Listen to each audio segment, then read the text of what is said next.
നമസ്കാരം. ക്രിസ്മസ് പ്രമാണിച്ച് 2 ഗഡു ഒരുമിച്ച് പെൻഷൻ വിതരണം ഉണ്ടാവുമെന്നാണ് സർക്കാർ നേരത്തെ അറിയിച്ചിരുന്നത്. ഇതുമായി ബന്ധപ്പെട്ട ഏറ്റവും പുതിയ അറിയിപ്പെത്തി. എല്ലാവിധ സർക്കാർ അറിയിപ്പുകളും നിങ്ങളിലേക്കെത്താൻ ഈ ചാനൽ സബ്സ്ക്രൈബ് ചെയ്യുക. പെൻഷൻ വിതരണ ക്രമീകരണങ്ങൾ ആരംഭിച്ചു. ആദ്യ ഗഡുവായി 1600 രൂപ തിങ്കളാഴ്ച മുതൽ വിതരണം ആരംഭിക്കും. 2 ഗഡുവും ഒരുമിച്ച് വിതരണം ചെയ്യുന്നതിനാണ് സർക്കാർ ശ്രമിച്ചുകൊണ്ടിരുന്നത്. അതിനാവശ്യമായിട്ടുള്ള പണം 1800 കോടിക്ക് മുകളിൽ തുക സർക്കാരിന് കണ്ടെത്തേണ്ടതായിട്ടുണ്ട്. ആ തുക മുഴുവനും സർക്കാരിലേക്ക് എത്തിച്ചേരാത്ത സാഹചര്യത്തിൽ അതുകൊണ്ട് തന്നെ 1 ഗഡു 1600 ആദ്യഘട്ടത്തിൽ വിതരണം ചെയ്യും. ഇതിനു പിറകെ പുതുവത്സരം പ്രമാണിച്ച് വീണ്ടും സഹായമെത്തും. വീണ്ടും 1600 രൂപയുടെ വിതരണമുണ്ടാകും.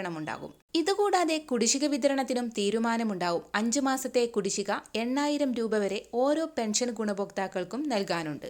ഈ തുകയും വൈകാതെ കൊടുത്തു തീർക്കാനുള്ള നടപടികളുണ്ടാവും. 2025 സംസ്ഥാന ബജറ്റിൽ പെൻഷൻ തുക വർധനവ് ഉൾപ്പെടെയുള്ള കാര്യങ്ങളും ഉണ്ടാവും. 2024 മാർച്ച് മാസം മുതൽ മുടങ്ങാതെ സർക്കാർ സഹായം എല്ലാവർക്കും നൽകി വരുന്നുണ്ട്.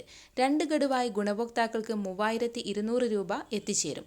സർക്കാരിലേക്ക് വിവിധ മേഖലകളിൽ നിന്ന് ഫണ്ട് വരുന്ന സാഹചര്യത്തിലായിരിക്കും ബാക്കിയുള്ള കുടിശ്ശിക വിതരണം ഉണ്ടാവുക. ക്രിസ്മസ് പ്രമാണിച്ച് 62 ലക്ഷത്തോളം പേർക്കാണ് 1600 രൂപ വീതം ലഭിക്കുക. തിങ്കളാഴ്ച മുതൽ പെൻഷൻ വിതരണം ആരംഭിക്കും. 27 ലക്ഷം പേരുടെ ബാങ്ക് അക്കൗണ്ടുകളിൽ തുകയെത്തും. മറ്റുള്ളവർക്ക് സഹകരണ ബാങ്കുകൾ വഴി വീട്ടിലെത്തി പെൻഷൻ കൈമാറുമെന്ന് മന്ത്രി അറിയിച്ചു. എല്ലാവിധ സർക്കാർ അറിയിപ്പുകളും തുടർന്നും നിങ്ങളിലേക്കെത്താൻ ഈ ചാനൽ സബ്സ്ക്രൈബ് ചെയ്യുക.